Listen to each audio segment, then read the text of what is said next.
And we're live. Hello, everybody. Welcome to the show. I am back from Vegas. Had a great time. Weather wasn't horrible bad. It was in the 50s, so it wasn't too bad.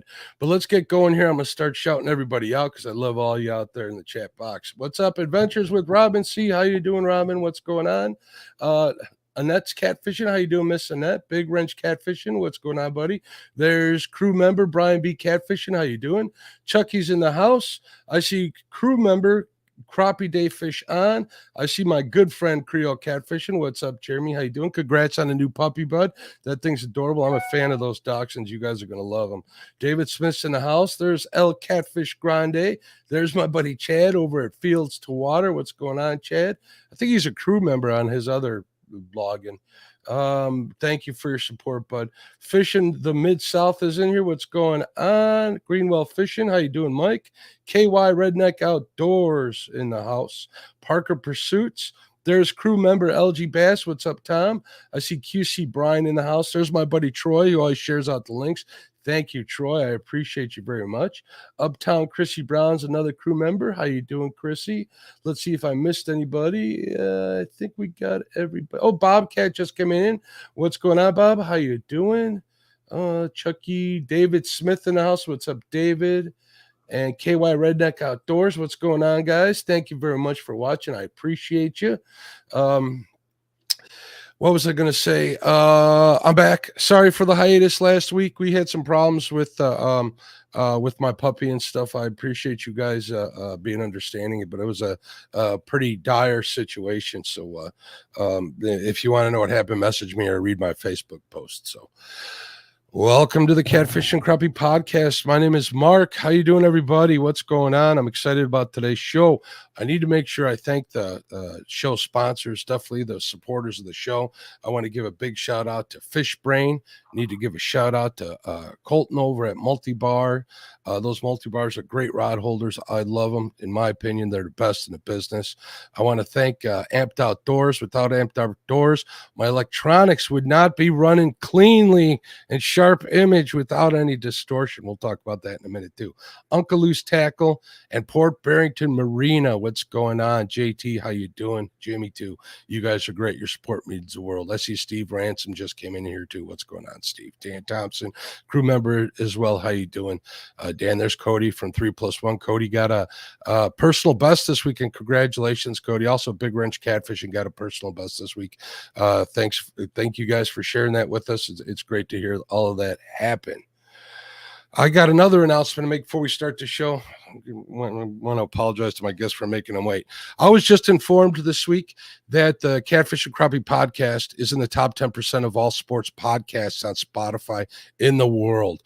Without your guys' support, without you guys egging me on and keeping me going, it would not be there. So I wanted to brag a little bit, but mostly I wanted to thank everybody that's here. People like Parker and Fish and Fever and Mike Sampson. So Mike Sampson was actually my very first guest that I interviewed. So thank you, everybody. I appreciate it. So now let's get down to brass tacks, folks. What's going on, Josh and Justin? How you guys doing? Doing great. How are you? I'm doing fantastic. It's been a crazy couple of weeks here, so I'm happy to see that. Oh, also, I want to publicly apologize to Chad for ending his birthday stream on accident. I hit the wrong button, shut his stream dead like midstream. Yeah, I felt like a jerk for it. So. Oh my God. Yeah, it'll happen. He'll live. I gave him a super chat. I paid him off. So tell us a little bit about yourselves. How'd you guys get started in fishing? Go ahead, Chad. Man, I've been fishing my whole life. So I grew up bass fishing. Dad took me bass fishing when I was a kid. Got hooked on, bluegill and stuff, the gateway drug to bass fishing when I was a kid. And worked on up through the tournament. 16 years old, joined a BASS club, started fishing, fished through college. Wanted to eventually try, fishing professionally and stuff, and really kind of got known for the electronics, man.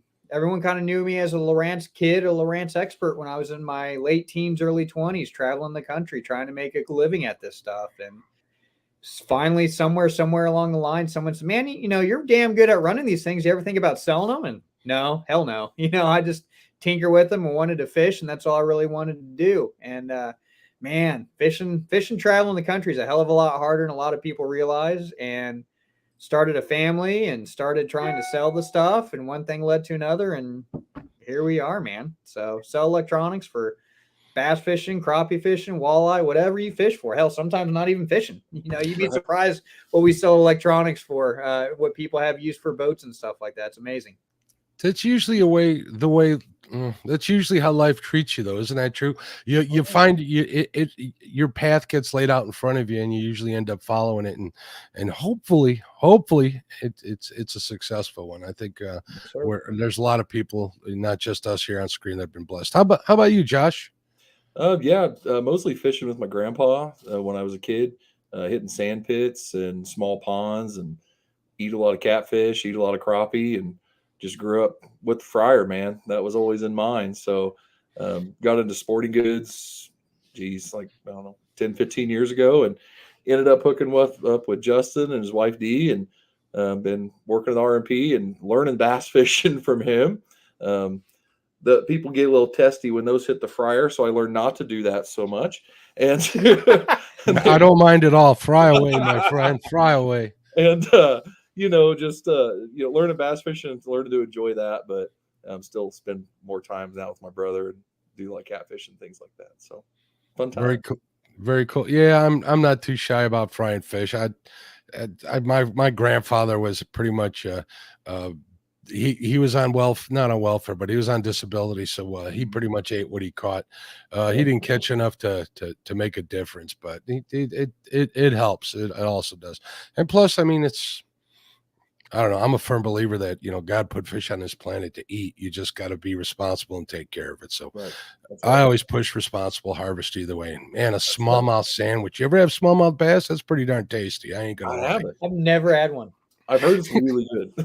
The river water does something to them, It's just it's pretty good. I don't eat a lot of them, but every now and then I'll have one just to remind me what they taste like. So Crappie tacos is tough to beat, man. crappie tacos is a staple here, and I got a couple of Asian recipes that I've been using lately too, which are pretty good. Something about crappie on some rice with some, chili sauce. That really gets me going. I kind of like that, the sweet chili and the hot chili, all of that. So. We actually goofed around here with some hybrids. Caught some hybrid bass, wipers, and we put them up like boneless wings. Nice. Buffalo. That was good. Yeah, that was real good. Yeah, I have some experience with wipers, but they're always small. I did a lot of fishing for them on the Tippecanoe River, and I didn't really, what's small? We grew them big in Kansas. Yeah, I know you do. That's on my bucket list to go get a big one. I mean, they will mess up a bait real quick if you get one here. G-Style's already got questions, but we'll get to the active target. We got a lot to talk about before that. I told you. So sit tight, G-Style. Ask that question again when we get over to the live scope stuff. Or to the active. What's the name? What's the name for all three of them? What are we calling that class of forward-facing sonar or forward-facing sonar? We'll ask that pretty soon. So how'd you guys get into the business, though? You mentioned briefly about that, Justin, but kind of you're a pretty big company. You keep busy, don't you? Oh, yeah, absolutely. When I was 17 years old, 18 years old, I was fishing a circuit here locally. It's not even around anymore, called Central Pro-Am.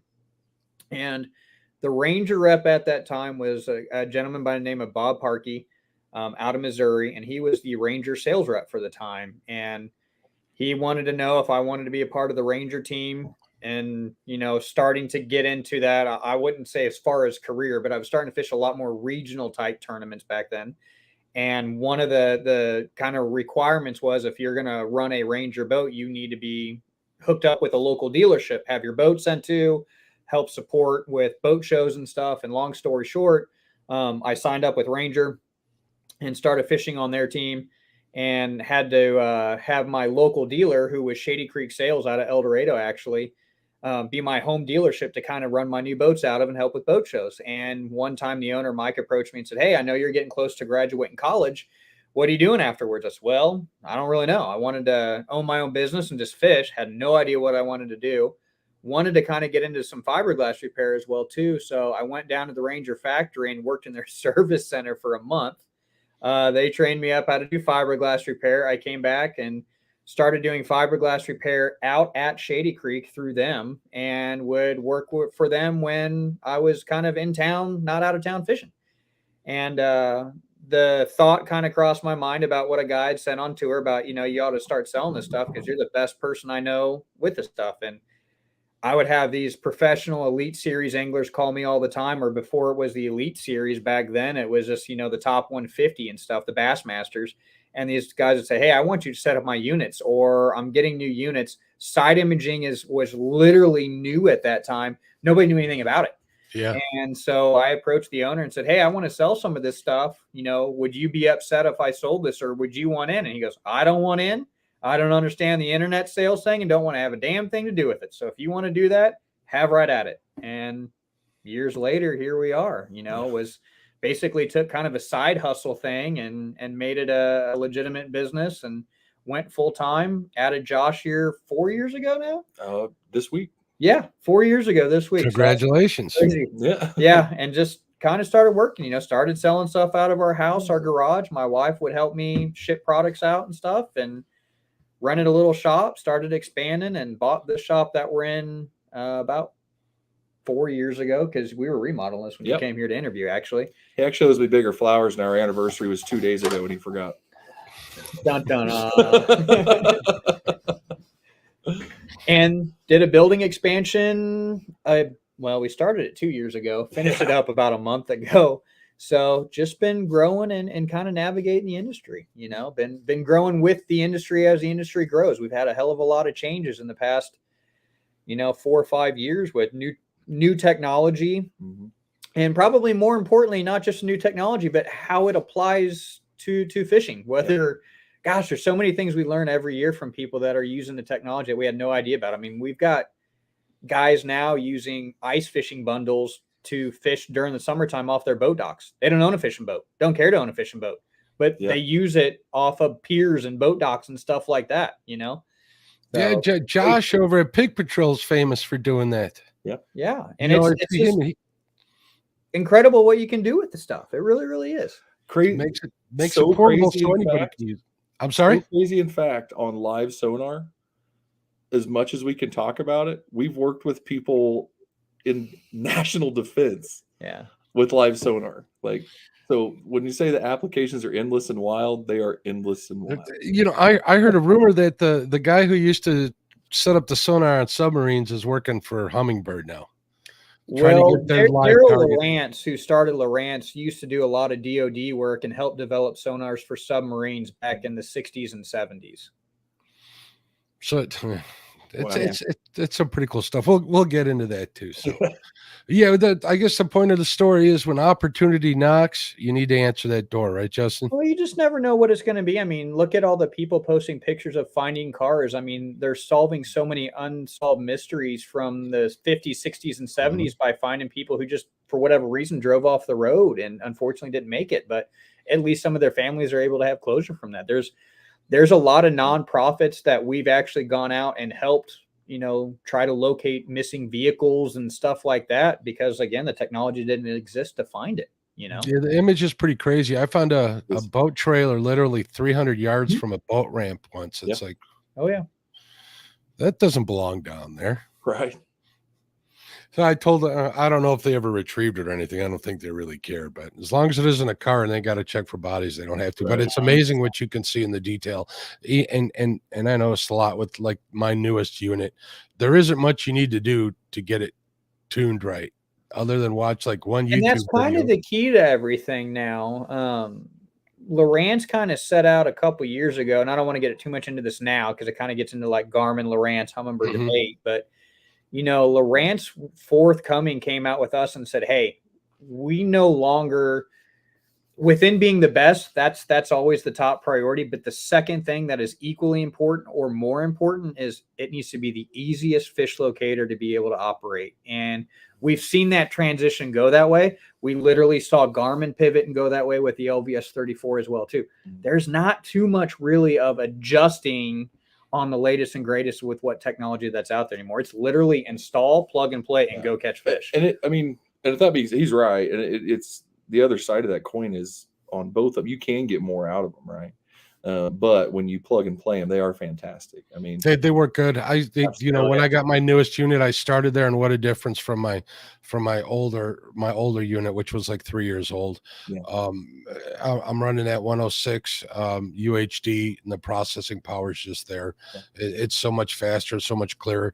And then when I started to tweak it a little bit, I got a lot more detail out of it and stuff. So I'm always pretty confident if I see a little piece of structure and there's little grains of rice that there's catfish in there. Well, and we just got done filming with Lowrance last week on some new stuff, and that the product designer and engineers always want to know our opinion, and they said, well, what do you think? I said, honestly, I love it, but I equally hate it. And he's like, well, what don't you like about it? I said, it's literally become the easiest thing when somebody can just buy new product, install it on a boat, and now they've leapfrogged up to the level that everyone else is, because it leaves out a lot of interpretation that needs to be done. It's pretty blatantly obvious.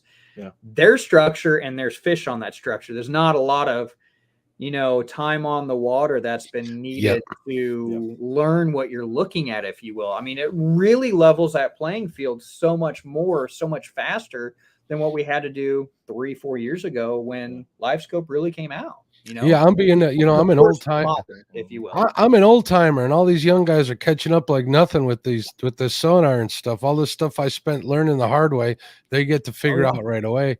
But I can't stress enough that if you're one of them guys, you need to learn the why and the how as well. Yeah, don't give up on that stuff. It'll make you better all around angler. So yeah, and seeing them and catching them is two very different different things. Totally. Yeah. You can throw everything at them one day, and if they don't want to eat, they ain't going to eat. That's right. They do nothing. Then you got to play the numbers game, but that's another conversation. All right, let's start right at the beginning. Let's go to your standard, old school 2D sonar. 2D sonar to me is pretty valuable. I use it a lot, like on piles of like white bass and stuff when I'm fishing them in deeper water and stuff. And obviously, on the front of my unit, I got an older Garmin Altera that has the 2D sonar built into the head, so I take advantage of that when I'm fishing off the front of the boat. But has there been any advances in the 2D sonar? The old school stuff. Just from like a dual chirp standpoint, it's target separation, you see. And this is kind of a caveat, depends on the type of person with what they're doing. I'm not a 2D sonar guy. I don't have a need for it anymore. The only thing I have 2D sonar in my boat, I have a shoot through hole. I'm running a fiberglass boat. It's just so I don't hit shit, period. Yeah. I want to make sure, between your mapping and 2D sonar above 55 miles an hour, you really have no reason to be hitting stuff unless it's just a random stump or something along those lines. Like you're going to see your depth limits, you're going to see your mapping and your contours on your topo, and it's going to show you about within reason where you're running out on the lake, unless the lake's extremely low, or again, you've got random stumps and stuff like that.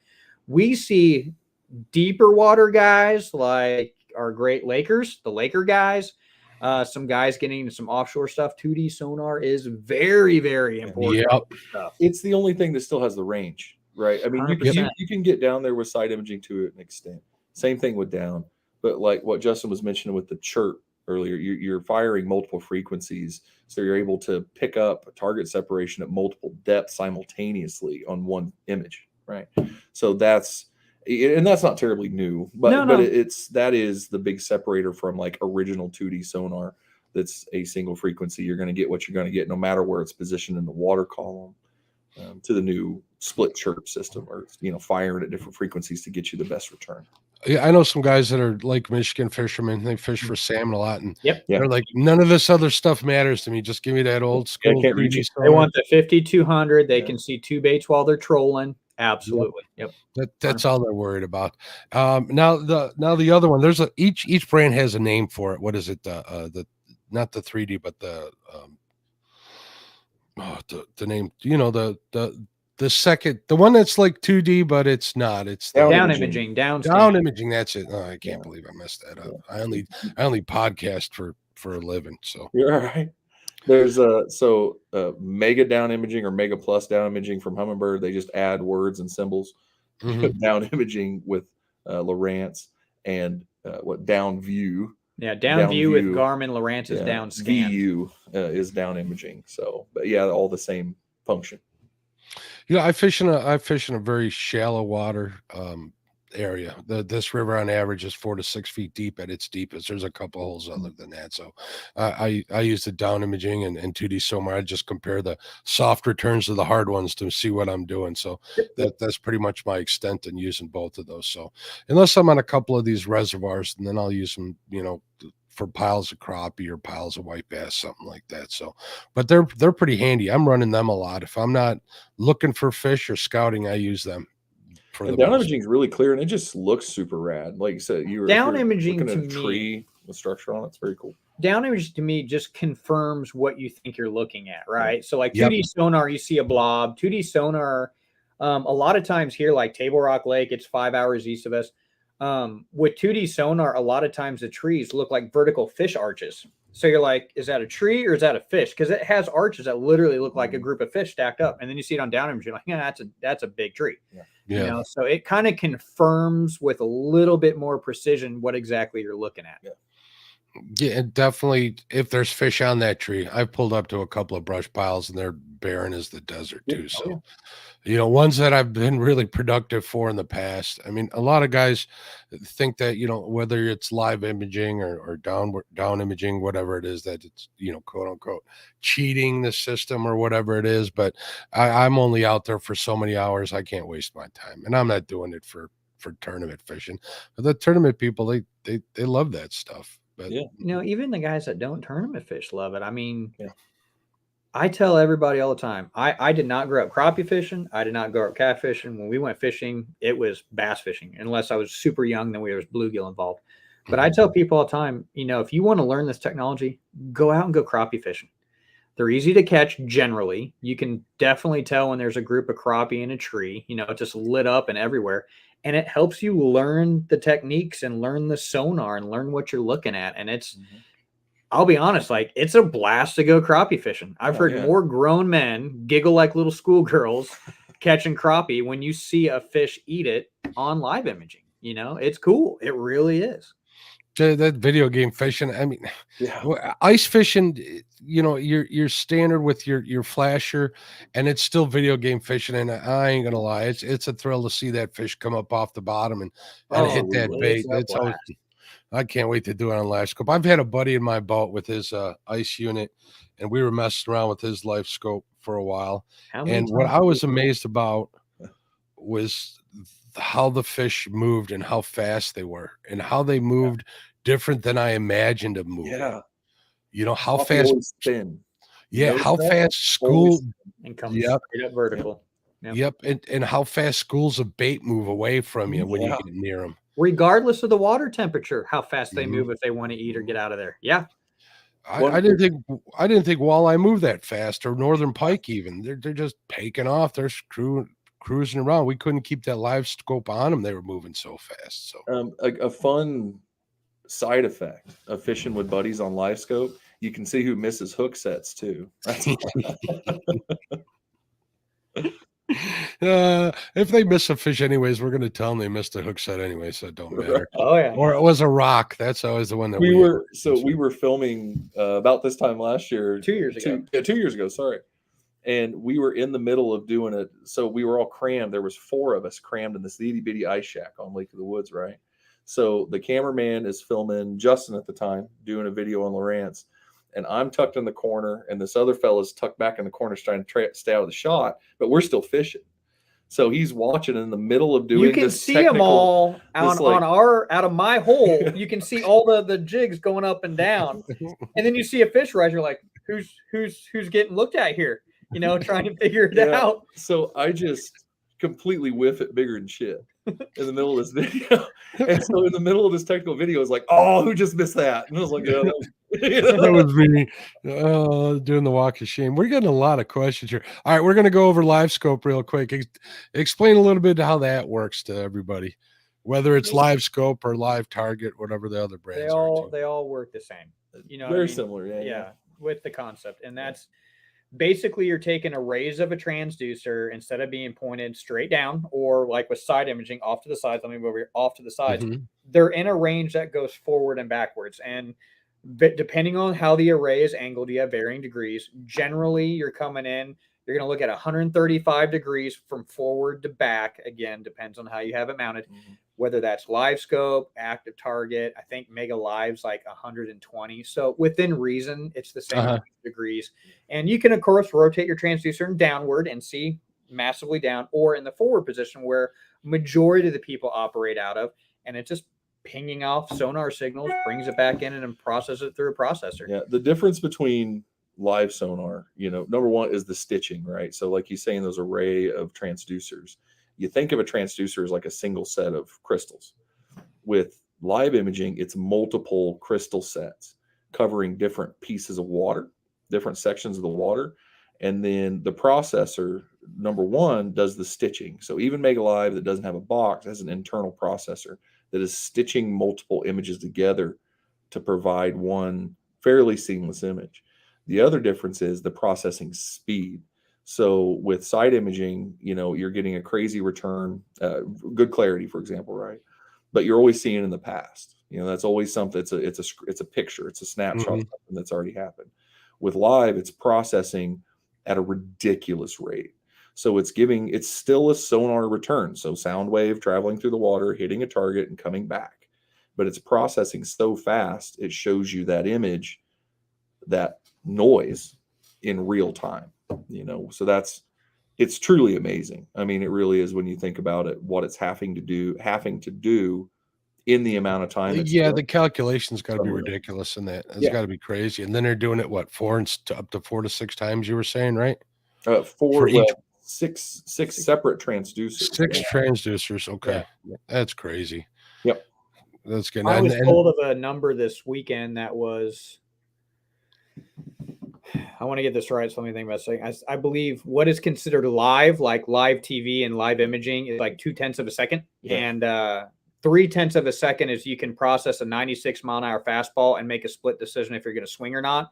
And all live imaging is basically a hair under 0.3 of a second. So you have varying degrees within that, but it's all considered live because it all falls under the category of 0.3 of a second in terms of how quick. Anymore, they're all so good, like missing a hook set, right? Like it's almost imperceptible. Yeah. The physical, the feeling of it. You almost have to stop watching it and wait. Otherwise, you will premature set the hook and miss fish. That's why.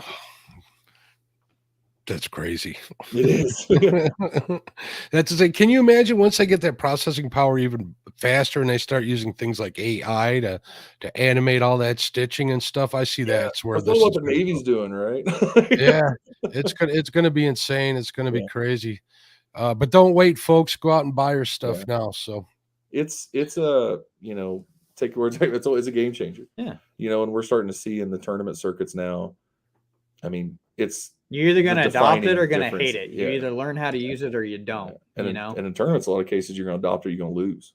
Yeah. I mean, that's what it's starting to turn into, which is it's a booger sometimes, but it's becoming that prominent in all species now. Freshwater species, and it's pretty crazy. Garmin's the big 62, which is like a blown up version of the 34. And the range on that thing is unbelievable. It's unbelievable. So how long do you think before that live imaging will be able to be used on like Lake Michigan? Oh, it's there now. Yeah, it's there now. Yeah. Absolutely. Yeah.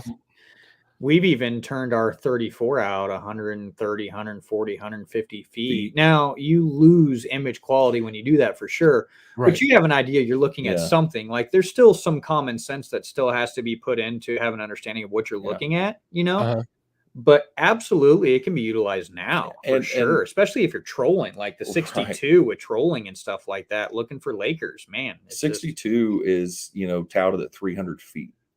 Of range, 100 meters basically, and it'll get there. Fishing in that deep of water for catfish, there's something I don't know how you're going to do that. Well, and see, that's the other cool thing. That thing was developed for salt, though. Yeah, it is developed for salt water, but as far as a lot more dense, so you have to be able to go through that, stretching out. But the idea being too, like at those great distances, I think something with catfishing, it's more prominent, or lake trolling, right? Fish for Lakers. You're not looking for a crappie 100 foot away. Right. You're looking for a much bigger target 100 foot away. And you're just wanting an idea of something to get you closer to that to investigate it, if that makes sense. You know what I mean? That does make a lot of sense. So You know, if you see a brush pile 100 feet away and you're crappie fishing, well, you're not going to stay 100 feet away from it and cast. you're But gonna at get least gives you a visual like, there's something over there and it looks like there's fish. Let And me at there's least movement. get closer to it and see what's going on. Absolutely. Hey, let's take a short break here and answer some of these questions because they're Sure, that's starting great. to come in. We'll do that. G Style Fishing says, what trolling motor, motor guide, or Tarova paired with a fish finder has the best accuracy for spot locking or dragging? Of those two, Of I'll say those the two. Tarova if he's only asking for those two. All trolling motors, generally, this is a general rule because we're regulated by the government how accurately they can be paired. Is Okay? that still 15 feet? No. We're tighter than that now. You're Okay. you're 3 to 6, Okay. on average. It Depending just on water depends on a conditions. lot of factors. There are some lakes out here that, man, we're gonna be dead locked on, and then there's other lakes where we see our trolling motor kind of waver around, and I think some of that's just line of sight. When it comes down to certain satellites and stuff. But man, I'm gonna say honestly, they're all pretty damn good. You know It's what I mean? also, There's no reason. I'm also finding that wind, or even worse, lack of wind, has a lot to do with it. 100%. Always want some sort of a breeze to keep you Yeah. off what you're fishing and keep you tried and true for It's sure. the idea of resistance, right? So, Mhm. like if you have current to a certain extent, not too much, and wind to a certain extent, not too much, it gives it something to pull into, and it'll lock it more securely because then you get this push pull going on. Right. If you're in dead calm and slack water, it's going to pull you past constantly. And it's going to constantly overcompensate, trying to keep you on the bullseye without anything to fight against to give that 2-point resistance. And the other thing to keep in mind with that too, with no wind, the trolling motor could be in the same damn spot, but your boat could slowly be rotating and spinning around. And if you don't have forward facing sonar to keep you lined up on your target, you could be completely casting in the wrong direction. And the trolling motor's never moved, but the back of the boat spun Oh, it's around moving. itself and you're aimed incorrectly. I've had that happen. Blow me right over a brush pile, scatter them fish to the wind too. And that's why it's important to have some key features in your system. So one of those being like a heading sensor, like a Garmin SteadyCast or Lowrance Point One, and Humminbird has their own heading sensor as well too. Which that way you know which direction the boat is facing at all times if there's not movement. Generally, your GPS doesn't know which way the bow's facing unless you have some sort of forward movement. Then it picks up on the movement and know which direction your arrow's going, and it knows where you're facing. That brings up a question I want to ask. Where's the best place to mount that, in the front or the back of the boat? Generally in the back. Yeah, generally. In the back. Okay. Yes. I need to move mine. And keep in mind, you want it a little bit far away from your trolling motor. So you want 2 lines of sight because all the time your trolling motor always has a GPS signal coming in the front.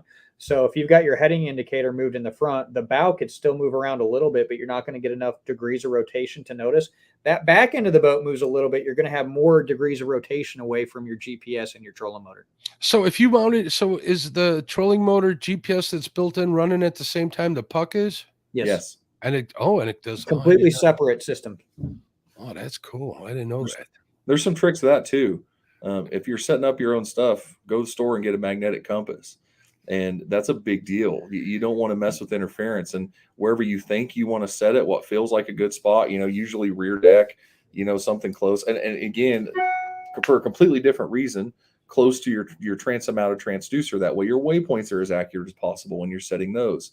But set that magnetic compass down. And if you get any kind of spin or variance, scooch it until the compass reads true. And then you're clear of interference, and you'll have a good install then. You would be surprised what boats have interference. But think about it. You've got all this wire, all these batteries, all these things that just have this electronic noise that can make compasses spin. I mean, we've seen them off 90 degrees and stuff like that. And grab the shop, guys. Go grab a compass. I know guys who run like 12-volt crock pots in their boat and stuff like that. I imagine they do something to it too. So you got a lot of noise in boats. That's awesome.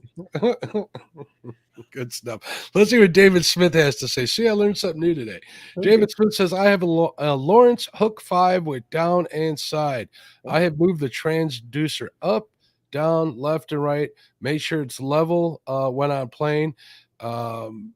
It quits reading any pointer. it quits reading any pointers. It's go ahead. Depending on the boat model, it can be very frustrating. We've seen some that have not worked on specific boats when you're up on plane. Now, keep in mind too, your down imaging and side imaging is meant to be used at a idle only anyway. Mhm. Now, we've seen some pro boats. We've played with it. We've mounted these things on weird transducer mounts to get them to read at 14, 15 miles an hour, but your image is about it. distorted. Yeah. So keep in mind, these things were developed to run at 4 to 5 miles an hour. What they're doing is they're taking a slice.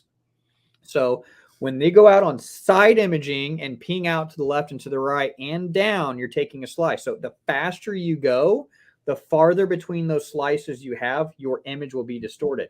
Same thing if you guys have side imaging and you notice you're on the trolling motor and you're sitting still, the image looks elongated and it looks odd because you're taking the same constant slice over and over and over, and it's again. stacking up on top of each other. A lot of times I tell people, I don't care what side imaging and down imaging looks like while running down the lake. I want my 2D sonar and I want my mapping up because I'm running to a generalized area. Then once I shut down, then I want to see what's around this point or this hump or what's over here. That's when I'm looking at my side imaging and my down imaging. But to answer your question, it can get very frustrating and Yeah, difficult on on some plane. boats, depending on how they are. I mean, we've had some that we've had zero success with being able to remedy while they're up on plane. Plane. And it's a lot of them. Usually by the time you hit, gosh, high 20s, yeah. low 30s. Yeah. sometimes. Yeah, mine Depending on quit the at boat, 20. yeah, depending on the hole style, right? Somewhere, We've seen issues with all the of them. brands, by the way, like for sure. boat brands, electronic brands. That transduce, I mean, they're honkers, right? They're They're long. super long. Yeah. They get a lot of drag. You get a lot of air bubbles in front and behind it. And once they get air around them and they lose contact, you Yeah, lose the it's image quality. Now, for what sure. about the I've seen people use high-speed transducers. 100%. Mhm. Which that's What- a 2D sonar. That's 2D sonar. It's just 2D sonar. mounted a little different, and you're switching over to that one, right? Most of the time, your 2D sonars on any type of fiberglass hole are epoxied into the hole, and they're meant to shoot through your fiberglass. And I've got them in bass boats. Hell, even at 60 miles an hour, I still lose my 2D sonar a lot of time. They get so high up on the pad. Yeah, I was going to Again, say you you're lose pretty the much friction, you get air bubbles and stuff like that. at 60 miles an hour. You're not much of that boat's left in the water. No, so- no, sir. No, sir. Very cool. Steve Ransom's got a question. Let's see what Steve has to ask. He says, if your rod holders are on the back of the boat, would it help to have the transducer backward to know for sure what you're seeing? I think he's talking about like live Yeah, yeah. imaging. If you're live imaging, hell yeah, Yeah. absolutely. Especially if you're like bumping down a river going backwards, absolutely. Now, are you talking 2D sonar and side imaging? Because then it really wouldn't matter if you're going forwards or backwards on that. And Yeah. unless you get confused on what side of your imaging is what side you're looking on. Here's my tip of the day, folks. If you put a new sonar on your boat, make sure you're looking at the right side on the right side and the left side on the left side. I learned that the hard way, guys. That was a long day to figure Flip that view. out. That'll make a real long day. Yeah. I'm like, wait a minute, why is that tree showing up on this side? And I finally Yeah. figured it out, but that's another thing. So, do you have a lot of guys mounting units on the back of their boats? Oh, 100%. Yeah. Any walleye guy, any catfish guy. A big one now is spoonbill. Trollers. Yeah, we get a ton of guys that are spoonbill fishing because if you're bumping down a river, you're normally turned back around looking at your rods. Mhm. It's nice to have a unit right in front, so you're not constantly looking back or having a buddy look at and try to interpret the screen. It just makes more sense that way. And this is probably the single most important thing that I always suggest to people who are looking for electronics or anything boating related, is what's your use? How are you looking to utilize that and why? If you're bumping down a river, you may want to have that live scope either mounted on the back transom of the boat or on a pole mount off to the side. If you're chasing crappie and other stuff, catfish and baitfish, I'd say mount that thing on the trolling motor or have an independent pole mount on the bow of the boat, and there's some flexibility there for sure. We see guys that mount 2 or 3 pole mounts on a boat and just move the transducer depending on what they're doing that day, Yeah, lift up the pole and then go to a new base. The track. That's what I was going to say. I've seen some bases where you can actually unlock the pole right off of it, move it to. Well, the then if you look at 100%. like the Garmin units, like what you have, right? So if you wanted to run a back setup on your holders, right, You Mhm. could just grab another gimbal bracket, another cradle, another power cord. You could have it wired, ready to rock, right? Yeah, just move your unit. Just move your unit. Yeah. Drop it in Yeah. and you're ready Pop to it rock. out of the cradle, move in the other one. Takes 20 seconds. That idea has crossed my mind, by the way. Yeah. I just got to get approval from the chief financial officer to get that set up. Networking can get a little tricky when you do that, but just give us a call. We'll figure it out. Yeah, I got a buddy who's a network specialist, lives next Oh. door. He helps me with all of that stuff. There you I got a go. little computer background too. So, but I will call you guys if I have any issues, definitely. Which brings me, I want to make sure that everybody knows that a lot of these prices on sonars and stuff are pretty standard across the board. Even the sales ones, like the seasonal sales, these guys offer those kind of prices too. I've seen on their website that you see in a lot of the big box stores, but you're going to get a lot more help and a lot more experience and expertise from guys like Justin and Josh here than you are, talking to some kid who's working after school. So keep that in mind. There's a reason why you go to people like them and give them your business, because it's worth its weight in gold, the service you're going to get. So mega kudos to companies like you guys. I know you guys do a good job too. So you guys mentioned that you had a couple of specials. Let's talk about those for a second. Yeah. You bet. So we've got some great deals on Lowrance right now. We have the HDS Live 12s. Fantastic unit. They did just do a release here a couple weeks ago, but the Live 12s are still an absolutely amazing unit.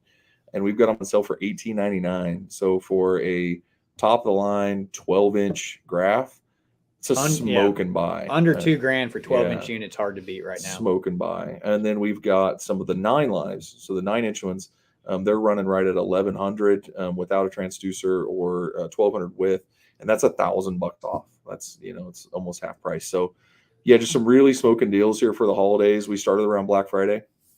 We're literally going to sell them until they're gone. And, they'll be here for a while, but not too long. We got a good chunk of them. Yeah. And so we can really hopefully hook a lot of people up with that. But yeah, it's a hell of a buy. The lives were $33.50, I believe. The Live 12s were, and they're, like I said, down to $18.99. So pretty smoking buy on them. And they'll network with the new stuff that will be coming out, that they'll network there. So it's still just massive value on them. Good buy that Justin was able to find. It's a good deal.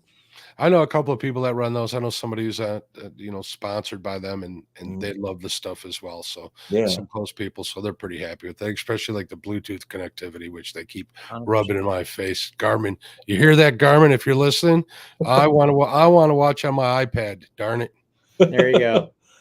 So and that's the cool thing, when we're talking about live imaging. To go back to that, Lowrance, Garmin, whatever you're running, it's all good. Yeah, it really is. Just learn what you have. Like you don't need to jump brand to brand to brand every year. Just really focus on what you have and try to understand what it is. It's all good. You know what I mean? Just focus on what you got. I know people. I know people that have every brand, and they're all great fishermen with whatever they got, so they make it work. It's what you're used to, as far as I'm concerned. It's like why people stay with Apple, why people don't, why people love Galaxies. It's what they're used to. So 100%. Whatever works for you, go for the Beck Steel. And if you get, once you get into, let's say it's Garmin or Lowrance or Humminbird, you're pretty much going to stay there. But if you're going to grow it, changing a whole thing over is a big difference. So if you want to, we take trade-ins. There you go too. If you want to just punt, try something else, we'll help you out, man. There's trade-ins, there's eBay. I've been down that road. Trust me. Whiskers and Stripes came up with something that's a little funny, but I wanted to address it anyways. He says, I'm down to a canoe as my only boat. Will a 15-inch Helix fit? Absolutely. I think it probably counts as one of the 2-man limit, but you can fit it in there. Pretty much. You'd be amazed at what we've rigged here, from kayaks, canoes, little Coleman scamps on up to huge deep fee boats in Alaska. It's unreal. You should see his kayak. It's wild. At one time, he had a 12 live active target, motor guide trolling motor. I had 2 active targets. Two active targets. One on the trolling motor and one on a hand mount. On his kayak. It was wild.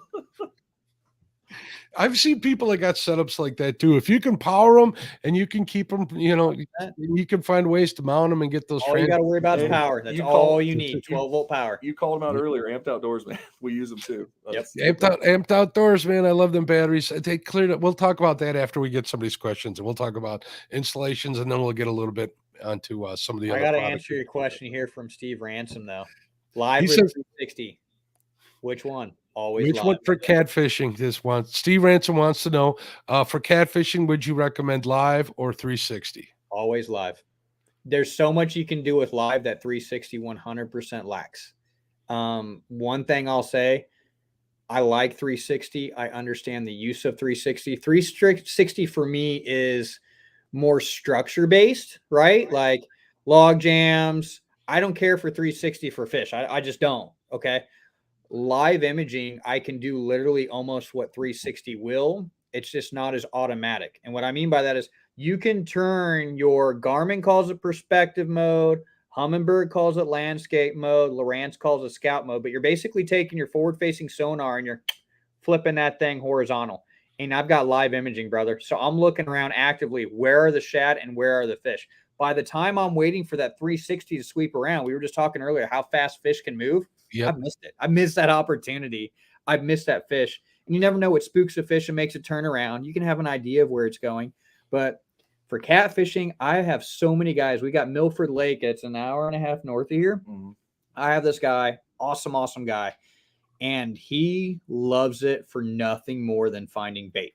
And he said, look, those bait know when you idle past them. We've all seen it too. Fish spook when you idle over the top of them, idle past them. Years ago, you had to idle over them with your 2D sonar to make sure something was there. They didn't spook off. They know what pinging sound is from all these transducers. Guys will go out and go bait fishing, and then they turn right back around, take their cut up bait, and then they go out looking live imaging for catfish. I mean, there's so many more capabilities that live has over 360. I'm not limited with, having live imaging. Live running on flats is super cool too. That perspective mode running across mud flats for catfish is a blast. It's an absolute blast. In 360, like I said, it has its uses, right? Basically, it's a side imaging transducer that spins circles and is interpreted different. It's like Doppler radar for weather is what it resembles to me. That's exactly how it works. Yeah. But literally, it truly is a side imaging transducer that they just pivot on a pivot point around. And I mean, it's a SI plus transducer that just. They need to spin that sucker at like 100 revolutions per second, and then maybe they'll get a live 360 image. Hey, maybe they'll do that. Live 360 is king of the mountain. Yeah, that's whatever that comes out. I have no idea, but I suspect that's what everyone is working. I don't see why they wouldn't make that work. Me being a fit angler, it just makes common sense. So we figured out we could build it. It only costs what, 25 G's? The first one's always 25 G's. By the time we had to use 8600 series units and 3 live scope to be able to complete the 360, and that's a lot of stuff hanging off the side of your boat, and that's a hell of a lot of power. I bet you can get that on your kayak, Justin. No problem. And all that. I would sink that kayak. That's what outriggers are for. You're set. You're gold. Yeah. Or the old buddy's Helix 15 on the other side. Yeah. Creole says he's still rocking his T12 after almost 3 years. I brought that one up because I wanted to say, what's the average life expectancy before your gear would be considered outdated? I mean, you can continue using it as long as it turns on. It depends on how you want to look at that, because that's kind of a different question. And what I mean by this is, like, most of our brands are looking at a life cycle of 2 to 3 years, depending on the product. Now, what I mean by that is not that they quit supporting that, not that they quit building that, but they bring in a new product every 2 years. Now, the old product is always supported generally for another 3 to 4 years after that. So, for example, with COVID, no one really brought out new units. They're all behind like 2 to 3 years right now because they had such issues sourcing the products for current product. Why the hell would they try to build something new? It didn't make a lot of sense. Accessories and stuff came out, but nothing big, no big changes. Now, there was no chips during that whole time, right? Yeah, not much.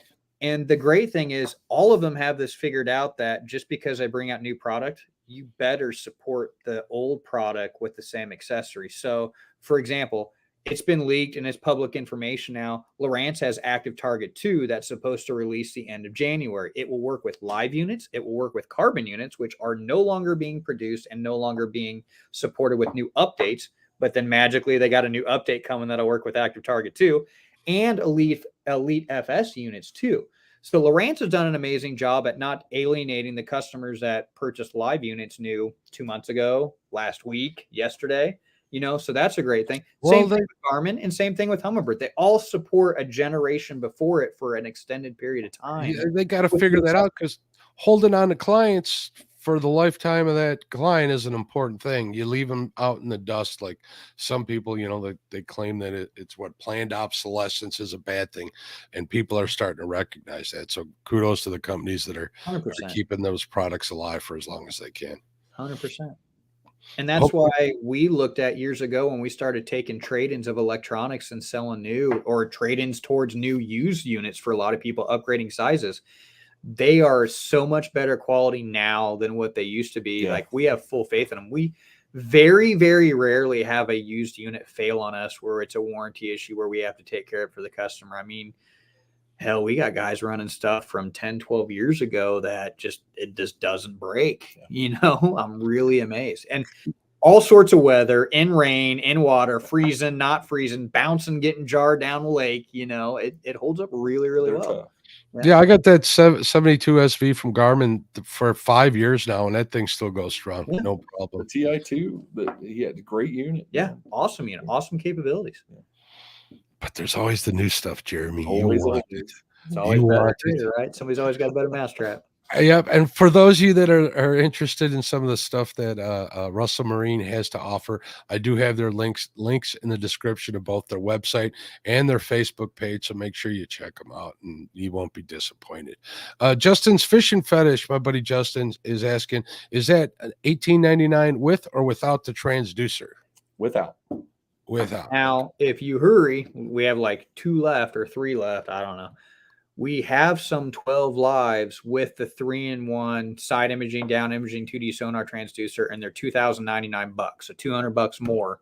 And you got that in there. But like I said, there's As of 4:00 this afternoon, we were down to 3. Yeah, there's not many left. And when those are out, we're out. Yeah. But the ones with the $18.99 without, we've got a good handful of those. Yeah, get your credit card out, people, and go to their website and check it out right away. Right. I wanted to highlight this too for Steve. He said thanks. He changed his mind. So Yeah. all right, let's see. Oh, look at this. People bragging. El Catfish Grande has that same 106 SV that I got. And he says live scope next week. Give him a call if you're going to buy it, if you don't have it already. So Christmas is coming. Hopefully everybody's got electronics under the tree. That would be There cool. you go. 106 and live scope is like one of the most prolific bang for your buck ridiculous Absolutely. setups, man. Right now, with all the smoke and deals that have been going on the 106s, We can't keep them in stock. it's crazy. It's I mean, to literally have the best of both worlds with side imaging, down imaging, 2D sonar package, live scope for like $2,600. That's killer. it's killer. That's I mean, it wasn't a year or a year and a half ago. That was a 9-inch unit for that price. You know what I mean? And yeah, a lot of people say, "Oh, is that 1 inch really a big difference?" It's Oh a yeah. big difference. It Yeah. really, really is. The resolution between those 2 units, which for resolution, guys, the higher the resolution on the screen, the better the image is going to be. The 10-inch screen has so much more resolution than what that 9-inch does. Your image is night and day improved looking at a 10-inch unit versus a 9. And I also heard that the 10-inch has a better image than the 12, if I'm not mistaken, because of the resolution. No. No, It's a that's what I'm weird- hearing. That's why I'm asking. No, you're cool. It's a weird perception. Pixel density kind of is what it is. So sometimes the idea of a resolution and how that extrapolates over size, Mhm. they are the same in reality. So the 10 and the 12 visually are the same. Okay. The only difference you're going to get is if you go to a unit like the 8600 series where you have a high HD Yes. screen. And that's the screen. It's a lot of times the brightness. It's not a pixel dense, which the 8600 series does have higher resolution. Yeah. So it's twofold. So not only do you have more resolution, but the screen itself is completely different than the screens that are on your 106s, 126s, and your EchoMap units. And that's like, it's the fun thing. Like people, you can do what you want, right? Like, so the 106 is amazing. That's like, it's one of my favorite units, man. Live scope's amazing. And that's bang for your buck. I understand is a relative term. It's still like almost a fucking car, right? Yeah. It's a lot Yeah, of pretty money. much. But Oh yeah. you know, and then there's like the wild Cadillac where you get like these 8,600 units with a live scope and you're spending $7,000, and it's dumb what you can see on them. Like it's wild what you can see on them. But when it's like, do you want to spend 3 times the money? Is it worth it to you? For the- And some people it is. Some people it is. I'd Yeah. rather have 3 units for that Right. price. There's always that sweet spot in anything, whether it's 100%, computers or 100%, fish electronics. You know, the newer, the most advanced stuff's what's really going to get priced way up there, and the stuff that they're able to produce and sell more of is what gets most of the business, which is understandable. So For sure. let's see what Steve says here. He says, I'm running an outdated Hummingbird 989. It has been the best unit I have ever had. But to upgrade, stick with the bars, I think he or means what's the birds. best price wise? Okay, I'm not sure what that means. I mean, I think he means, do I stick with Hummingbirds or what's the best price wise? Okay. Man, if you're super comfortable with Hummingbird, stick with your Hummingbirds. Now, if you're looking for live imaging, I'm going to be truthful here. I don't recommend live imaging, man. That's just From the Mega Humminbird. Live, the Mega Live. Sorry, Yeah. the live imaging from Mega Live. It's not as user friendly. It's very, very complicated. Truth be told, I had some difficulties with it early on. We had some difficulties in the shop with that. If you want something super easy, plug and play and go for live imaging, either go Garmin with the LVS 34 or Lowrance with an active target. The Lowrance and active target, I think, is the absolute easiest one plug and play to use. Garmin has a very, very good image, and so does Lowrance. I would go and look at some of the operating systems and just figure out which one is kind of easier for you personally to navigate, and go directionally that way, which one's easier to navigate. Now, if you're not looking at live imaging and you were concerned about like side imaging and down imaging, go get you a Humminbird. You're going to be very familiar with the operating system. That 989 is going to be very, very operating system wise, very, very similar to like a new Helix. Yep. Just go get you one of those. Don't look back and have fun, man. Like, don't overcomplicate it. Stick to what you know. And- it's second nature at that point, right? And another thing too to think about is don't ever like feel bad or like to go spend a ton of money on stuff. I'm not saying buy it from us. I'm saying look at used stuff, guys. Yeah. Like there is so much to be had, because there are a lot of folks that are, as soon as the new thing's out, they want it right now, right? And they're going to get rid of the stuff that's still excellent. And so there's some stuff out there that you can get into that's a great value. And I'm kind of cheating and rolling into the next question. Sorry. It's okay. But within Roll that, away. we've had people buy new boats and the boats were pre-rigged with units, and they said, I don't care about this crap. I already paid for it. I don't like XYZ brand, and I want what I'm comfortable with, which is this. So oftentimes these used units that we get, we sell them as used, but they came on, especially Brand new. Yep. they came on boats that were rigged brand Yeah. new. We don't sell them as new. We're not going to sell them as new, but literally they've got a half an hour on them because somebody plugged them in the garage. Was like, yeah, I tried it. I'm not feeling it. Give me what I'm used to, Yeah, I know that Lund has the factory pre-rigged options, a lot of that. And me being who I am and the way I fish, if I got a great deal on a boat that had it, it would come right off of there. I'd put my stuff on there. Yeah, that's just the way it is. All right, Danimals Creations and Adventures, let's get to his question here real quick. For a first-time buyer and user of a finder without a ton to spend, what would be a good choice to go with? I'm going to boil this down to, it's going to sound like I'm dancing around and being a politician, but I'm really not. So get the biggest screen you can afford and stick with, I can't even say that. Garmin and Lowrance are awesome, and they're the easiest to use. I'll just say it. All right. So the Humminbirds are good stuff. They're the hardest to learn if you've never used a fish finder before. Okay. The biggest screen that it fits within your budget is going to be the best thing for you. The quickest thing that people get frustrated with is going to be screen size. Nobody want to watch the Super Bowl on a 22-inch TV, and that applies. 7s are awesome. Screen size is more important than brand. For sure. Yeah. 7 and 9 are killer. There's a lot of dudes that run the 5, like the Hook 5 is an absolutely prolific unit. There's tons of those out there, and they're a solid little unit. But if you can find a used 7 or a used 9 for the amount of money you would spend on a new 5 or 6 or something like that, buy the used one. get the little bit bigger screen. You'll get so much more out of it, and depending on how you are, like I'm not that old, but I don't see worth a damn sometimes. Yeah. So, looking at a little screen, especially if it's at your ankles on the Yeah. bow of a boat, gets double tough. So, get the most you can out of screen size, whether you go used or not. And I think that's the key, and go to the store. Even if you don't go buy some at Bass Pro Shop, go push buttons, watch They all have YouTube. simulator. You guys They all are, have simulator yeah, mode. you Yeah. guys are on YouTube. Watch YouTube videos. We do a ton of YouTube videos where we go over settings and first looks and reviews. And the cool thing about that, we've been doing that for so long. You can go find a bunch of videos on stuff that now lives on the used market. Oh yeah, 100%. Right. And so you can still get a lot of good information about there. I don't know. What do you agree? What do you think? I agree with that.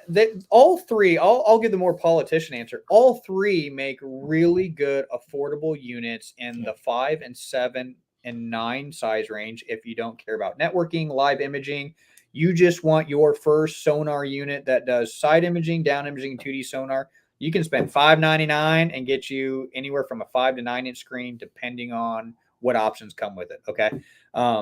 For a long time, we saw a Garmin EchoMap 93 for like $699, $700, and you could pair it with LiveScope in the future. You know what I mean? If you added LiveScope a couple years down the road, we're seeing the 9-inch units now are kind of the standard, and it's growing. There's more 10-inch units becoming the standard, and probably in 4 or 5 years, the 12-inch unit's going to be a standard. Where 5 years ago, everybody had 7s, a bunch of people had 5s. And very rarely were people buying the 12s and 16s. A few were, but not a ton. We're seeing a lot more people buy 12s now and a lot more people buy 9s, not so much the 7s. And if you look, a lot of the new manufacturers, the manufacturers that are unveiling new units aren't producing the 7-inch units anymore on the higher end stuff. There's a reason they're not selling. There's a niche in that 7 and 9-inch range in what I call the mid-range units. Anything around that $500, $600, $700, $800 range has very, very good side imaging, very, very good down imaging, good GPS mapping built in, and literally buy it, install it on your boat, plug and play, and see good results. Garmin's got the Vivid series. Lowrance has their Elite FS series, and then Humminbird has their smaller Helix series stuff. It's all good right out of the box. Yeah, I'd agree.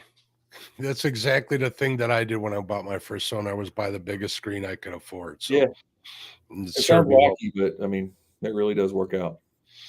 G-Cell's asking, fish finders, are they coming out with voice control? Already have it. They already have it. Yeah. Garmin has it. Yep.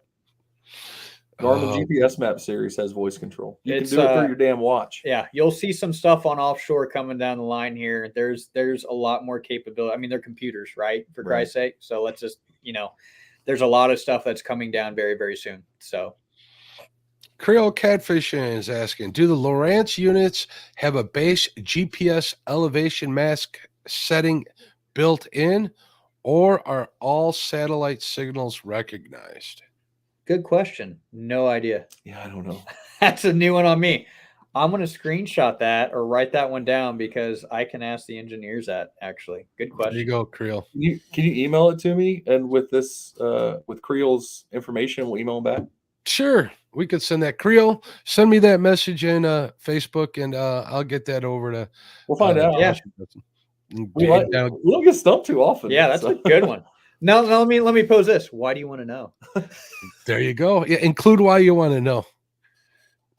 Creole's a smart dude, so says, will Josh give out his phone number, and does he travel? Oh my God, my wife's watching this. If this is getting weird. Oh, that's awesome. I think he's never mind. I think he was talking about advice, not what you were Okay, thinking. Steve, gotcha. I didn't know what the hell was going on here. There's Catfish Stalker Outdoors with Captain Greg Ollier. How you doing, Greg? What transducer pole do you recommend for open water boat fishing with Garmin LiveScope? Fishing Specialties. Fishing Specialties. They Now, you make guys craft offer those? mounts, they make pedestal mounts. They make trolling motor mounts. You name it, they have it. They do it. They're manual. Yeah. They're not the pedal drive, open water stuff yet. But, yeah, they're reliable, and they do a great job.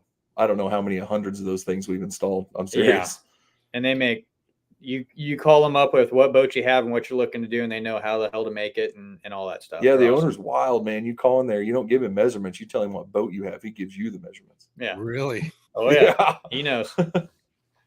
All right, we got carried away with questions here. It's awesome. Let's talk real quick about some of the other products you guys offer. You guys sell trolling motors as well, right?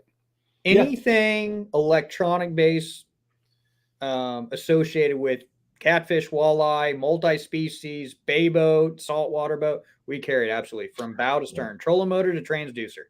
Let me put you on the spot. Would you recommend an Altera or a Tarova? Ooh, Tarova. Tarova. The We- Tarova. Too many issues with Alteras. Gosh, awesome concept, Yeah, it right? really is. Really, really awesome concept. The problem is on their drive system, their belt system. I fish year round, man. Like Yeah. if I got a nice day, I'm going out. We got some power plant lakes within an hour and a half of us, either direction. And I don't care if it's 30 degrees. If I don't have wind, I'm going out there, especially if I know they've been generating water, right? We've had so many people, especially when the Alteras first came out in like 2017, they're coming to our shop with their trolling motor stuck vertically. One guy had to unbolt it off his boat to load it on the trailer. They get frozen up and just strip the gears right out of it. Without going wild, it's a single-sided worm drive on something that has a ton of leverage, right? Yeah. Especially in V-bottom realms, right? You're talking a 60-inch trolling motor. Or I got a 70. 60-inch on my little boat, and I got the Altera. It hasn't given me any problems, knock on wood, but Right. But when it does, Hey, you're dead in the water. give That's this- the unfortunate thing. They've got a damn good warranty. Yeah. yeah, mine's customer up this service. year. I think Yeah. mine's up this year. Might be time to upgrade in the next boat, so we'll see. Yeah, yeah. That's kind of why I asked. So, I mean, is Garmin going to come out with a longer shaft trolling motor? Hey. Good. That's good to know too. That was a personal question right there. Let me phrase it this way, because that's like probably the number one question everyone always asks us. Don't know what, not going to say what. They have product engineers and sonar engineers that they keep on staff for a reason. I mean, if not, they would just hire a contracting company to build cool products, right? So, I mean, Mhm. they're all in-house. They're constantly working on stuff. They're not going to pay them to sit around. Right. Good said. Carolina Catfish has some strong opinions in chat. I'm not going to read those though. Shallow water anchors. What do you guys offer for those? All of them, man. Talons, Raptors, power poles, the full gamut, man. Okay, let me ask you this. River fishermen, what's your best option in shallow water with slight current?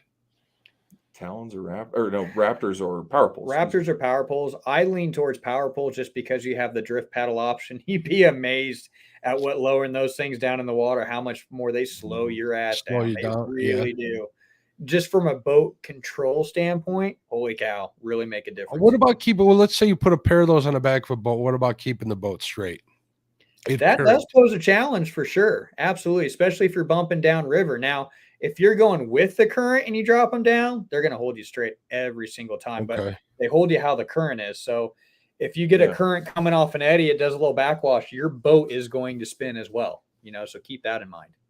Definitely. So yeah, that's something else I was looking for. So those are self-serving questions. So And then you guys got a bunch of products that you guys make yourself, your branded products, right? What do you guys have there? Tempered glass screen protectors are one of our big ones. We run those. The shallow water anchor lights that's a big one. So we have a navigation light that goes on the top of your shallow water anchors. So it replaces your short one. That's a really cool thing we do. Transducer mounts for your trolling motor, jack plate, Electronics mounts. yeah, gimbal brackets. Our Versa mount's really cool. It is a articulating mount. Most people are familiar with, like a Ram, that's a ball socket. Ours is a solid toothed geared system. And what we love about ours, the knob is actually the wrench to make all the adjustments. Quick bragging story on it. So right when they came out, we have an optional 9-inch bar, and it's a lot of leverage on it. And we had a cat mount a 16-inch Garmin and use that 9-inch bar as a cantilever to put it a vertical set. He speared a wave on fork. Toledo Bend. Toledo Bend. Speared a wave. Rip the trolling motor off. Ripped the trolling motor out of the gunnel. But our mount survived. So he calls and he told the story like I just told it, and we're like, We're all holding our breath, like, "Ah!" oh no, did we lose a unit here? And No, we he's like, didn't. he's like, didn't budge. Like, Yeah. So that we love that mount. The Versa mount's pretty amazing. If you're using Ram, Versa mount is, again, not to disparage a product, it's a lot of good product, but if you're hitting big water, I don't think anyone can ever claim that a Ram's going to hold still in big water because it's a round surface on a round socket. Right. It's going to move. These things do not move. And they use the same mounting hole pattern as what the Ram mount does, so you won't have to drill any new holes. Drilling new holes. Yeah, I have a Ram mount, and that's the only that would be my only problem is if I'm in rough water or something. Yep. It'll move, especially with I got that 10-inch and it's mounted off And camber. if you're running boat lanes or trying to run shallow water and rough water, you're constantly. I've been there. Pushed it back up. Look where you're going. Yeah. Hold on for dear life. Watch the wave. Push it back up. It's frustrating. And a lot of stuff, they're good little mount. It's not that. It's just that this is, it's the next level. It's the evolution. Yeah. It doesn't Boating and aircraft are two different animals than a car. 100%. G Style says, I have a 1448 John boat. What 12 or 14 volt Tarova? What's the price for this? I guess he wants to know what the price difference is between 12 and 24. Huge price difference. Huge. You're looking $700-800 to go from the difference between the two. I would mount a 12 volt 55 Tarova on that thing and not look back. That thing's going to be ample for that 1448. It's going to make you a hull butt across the water. I would not have a reason to run a 24 volt system on that thing. Unless you're running big rivers with a lot of current, Yeah. stuff like And you that. want a spot lock or troll. Yeah. Other than that, the 12's a lot more powerful, you think, especially in a boat that light. Cool. He says, do y'all have a website? You sound like the one-stop shop I need. The website's in the description. It's RussellMarineProducts.com, I believe, right? Yep. It's a big one. Got about 30,000 products on there. So check it out and see what you think. Any questions, call us, man. Yeah. We got guys, no kidding, that are experts in this that answer our phones every single day. They all fish. They all have their own boats. I mean, we truly 100% live our passion here every single day, man. Josh has kayaks. We go out fishing. You should have seen him get his sea legs on one of our first videos on a boat. It was awesome. Yeah, that's why I like having you guys on. I had these guys on here last year. It was a great show. I wanted to make sure to have them back, and hopefully they'll come back again next year, and we'll do this again. Hopefully we can get something scheduled before Black Friday, so you guys can get the word out on all the good deals. Great. Hell of a party. I'm gonna hold you. I'm gonna hold you to your word for that one. So, hold on a second.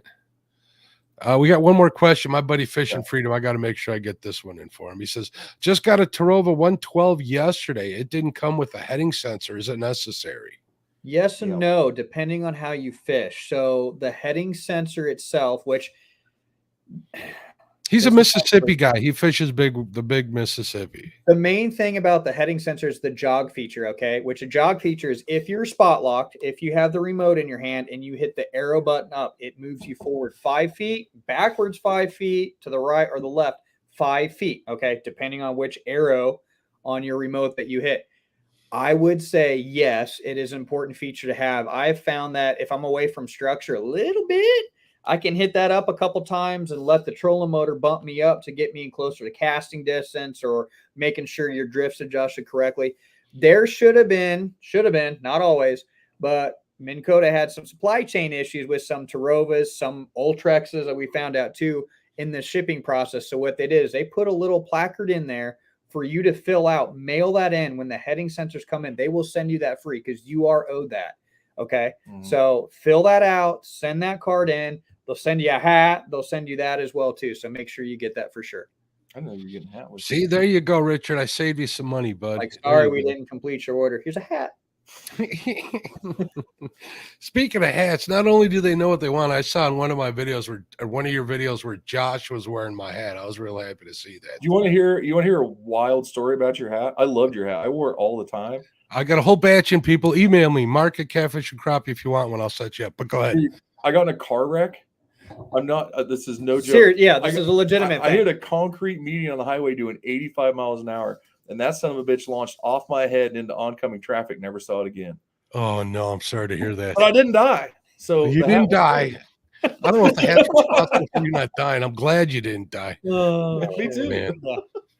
You know, so I still got my hat that we did the I trade. know. for, Oh but yeah. I couldn't give it away. I know I said I was going to give it away, but I didn't give it away. Cool. Kept it. And Melissa says, "Gotta say it, go Dogs." I got to make sure she gets that out there. All right, everybody. Hold on a second. Oh yeah, definitely. I'll wear a Dogs hat. All right, folks.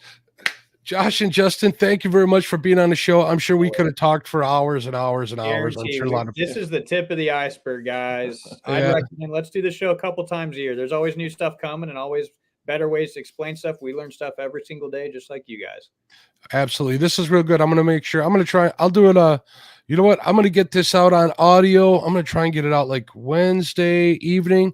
So if you're listening to this, you still have time before Christmas. Check out their website. Get in there. I want to make sure that they hear all this good information before they make their purchase. I cannot stress enough. Call people that know what they're doing. It sure beats the big box stuff. And when it comes to fishing electronics, the prices are pretty much standard across the board, unless it's either broken or whatever. We don't want to get it. If they're not standard, it's probably something shady. Yeah, There's something shady going on. a lot of so. that going around now. Now, this one means a lot to me. Captain Greg says, awesome show. Captain Greg works for Navionics, I believe, still. So he knows what he's talking. I need to get Captain Greg on my show. So you're on my list, Captain Greg. I got to contact you. I got a big long list of people, and you guys are up there, or we're definitely up there. All right, everybody. Thank you for watching out in podcast land. Thank you for listening. Make sure you check out the links below. Give Justin and Josh a call. You won't be disappointed. They'll take care of you. Guys, thank you. Good night. God bless. Get out and fish, Thanks, everybody. guys. Appreciate it. Thanks.